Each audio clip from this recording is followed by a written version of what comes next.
یہ سوال ہے السلام علیکم وعلیکم السلام ورحمۃ اللہ وبرکاتہ. استاد محترم جب اذان ہو رہی ہو تو کیا قرآن مجید سنا جا سکتا ہے یا اذان کے وقت خاموش ہو جانا ضروری ہے؟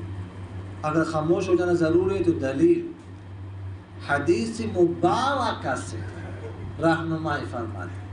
جزاک اللہ. پہلے بھی میں عرض کر چکا ہوں، دیکھو حدیث مبارکہ نہیں، حدیث مبارک ہوتا ہے.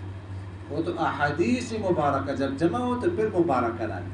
ویسے تو حدیث مذکر ہے تو مبارک لائیں گے. پہلے بھی شاید میں عرض کر چکا، آپ کر چکا ہوں. ہاں جی، بس ایک دفعہ بات کافی ہو جانی چاہیے. ٹھیک ہے، پہلے عرض کر چکا ہوں. دیکھیں اذان جب ہو رہی ہو تو اذان کے آداب میں سے ہے یہ ایک تو اذان نہیں. خدا را اس کو ٹھیک کر دو، خدا را ٹھیک کر دو. آذان نہیں ہے، اذان ہے. اذان بس صرف حمزہ ہے، اس کے اوپر کچھ بھی نہیں، مد نہیں. آذان تو اذن کی جمع ہے، کانوں کو کہتے ہیں. یہ اذان ہے، آذان نہیں. اس کو ٹھیک کر دو. سمجھ آ گئی؟